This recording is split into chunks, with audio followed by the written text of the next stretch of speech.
News on the Hour, your home for original reporting. I'm Monica Ricks in New York. About 21,000 people have died in Turkey and Syria as the search for earthquake survivors continues.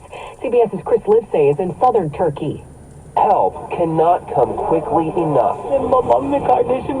My mother, father, and brother are under the rubble, Selena Kamin cries. There's been no sound from them for days. None. Getting relief to some spots is tough, especially in Syria. CBS's Kimmy McCormick. They need more of absolutely everything. UN Special Envoy to Syria, Geir Pedersen. We need it urgently through the fastest, most direct, and most effective routes.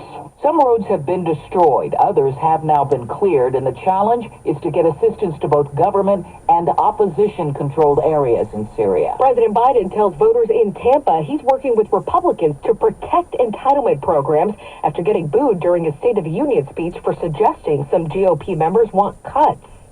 They stood up, the vast majority, and said, yes, we will not cut Social Security and Medicare. Now, granted, I'll believe when I see it, but we're going to both lay down our budgets very soon. The Speaker of the House has been reasonable in terms of the discussions with me so far. Members of Congress want George Santos out. The effort to expel Republican George Santos is being led by Democrats, including fellow New Yorker Richie Torres. There is something sick about a man who lies about his mother dying on 9/11, who lies about his employees dying in the Pulse mass shooting, who lies about his ancestors surviving the Holocaust, who lies about struggling with brain cancer. Santos tells reporters backers of the resolution to oust him would, quote, silence the electorate of the United States. Any plans to shut down? No. Stephen Portnoy, CBS News, Washington. Southwest Airlines got grilled over its Christmas time meltdown today on Capitol Hill. Here's CBS's Dina Demetrius. Nearly 17,000 flights were canceled in an operational failure that went on for more than a week, while passengers were unable to rebook or reach customer service. It took hours to reach a live person, if they ever reached a live person at all. There was no amount of people we could have put in place to handle all the calls at that time because of the scale of the disruption. It took the company about a week to recover. New data shows COVID forced hundreds of thousands of students to leave public schools. And that's not all.